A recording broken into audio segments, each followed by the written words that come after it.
बेटा last topic है इसी चैप्टर का, करंट इलेक्ट्रिसिटी का। क्वेश्चन है फाइंड इंटरनल डिस्टेंस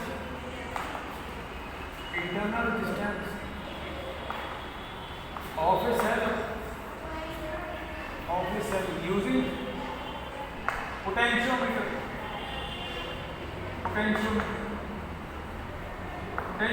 यूज करके इंटरनल डिस्टेंस फाइंड करना है। फिर ये सबसे पहले आपको डायग्राम ये वुडन बोर्ड लेना है और वुडन बोर्ड में potentiometer consist of wooden board और वुडन बोर्ड में 4 मीटर लॉन्ग वायर लेनी है। 4 मीटर लॉन्ग, 1 मीटर हो गया, ये 2 मीटर हो गया, ये 3 मीटर हो गया और ये 4 मीटर। इन दोनों के बीच में ए और बी के बीच में जो है आपको एक बैटरी जोड़नी है। बैटरी ऑक्सिलरी बैटरी है, बड़ी बैटरी होती है। दोनों ए और बी के बीच में उसको जोड़ देना है, between A and B. Battery चाहे आप उस तरफ से भी ला सकते हैं और इधर से भी ला सकते हैं। और इसके साथ एक रियोस्टेट जोड़ना है, एमीटर जोड़ना है और की जोड़ना है, और इसको इसके साथ जोड़ना है। एंड ए पर बेटा आपने एक चीज और करनी है कि यहाँ पर एक शंट जोड़ना है। शंट के साथ एक की लगानी है और साथ में एक बैटरी ये सेल जोड़ना है। ये शंट है। पैरेलल रेजिस्टेंस होता है, very small resistance in parallel. तो पैरेलल रेजिस्टेंस को शंट बोलते हैं। इससे करंट में पास करना है ऐसे, और यूं आपने गैल्वेनोमीटर जोड़ना है। इसके साइड्स में जो है आपके पास ये स्केल बनी हुई है।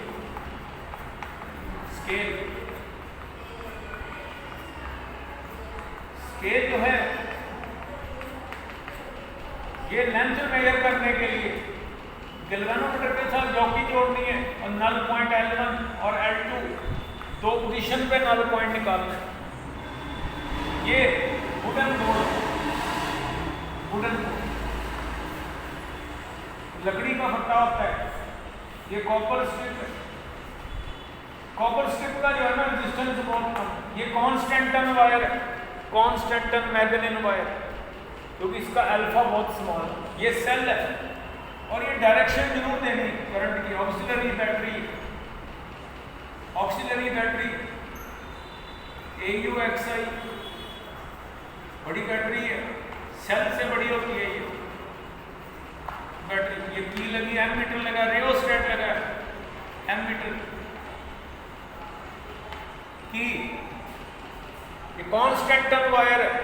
Alpha is very small. Alpha किसके बराबर होता है? R2 - R on R1 into D2 - T। Alpha is very small. इसी प्रिंसिपल क्या है? Potential drop along the length of the wire proportional to length of the wire, V proportional to length. क्या करना है? वर्किंग कैसे करनी है? Working close की A and put jockey at A and B, A then at B, then at B. The deflection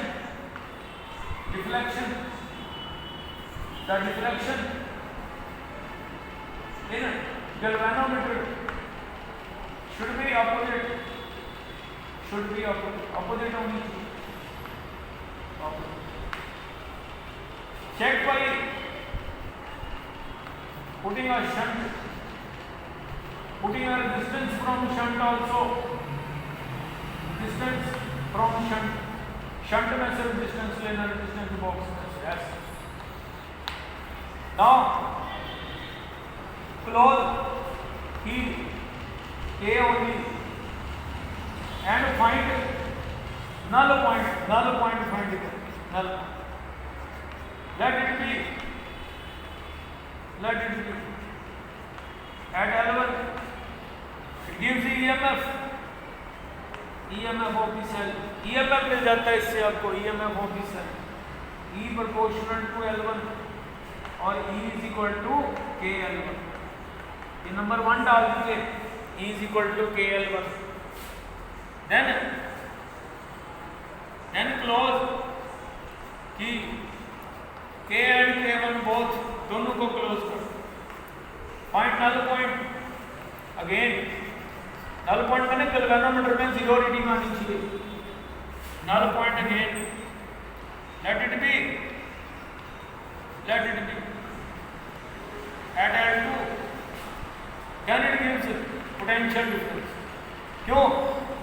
क्योंकि shunt में से करंट चलेगा, फिर करंट चला तो पोटेंशियल डिफरेंस शुरू हो जाएगा। V प्रोपोर्शनल टू L2 और V is equal to KL2, equation number 2। अब 1 इक्वेशन को 2 इक्वेशन से डिवाइड कर दें। Divide equation 1 with equation 2, equation 1 को इक्वेशन 2 से डिवाइड कर। Divide equation 1 with equation 2, divide equation 1 with 2, divide करते हैं।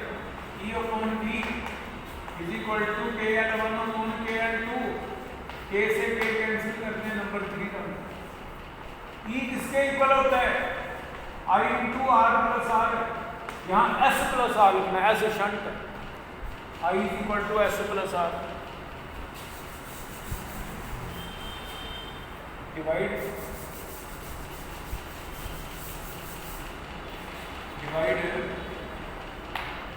1/2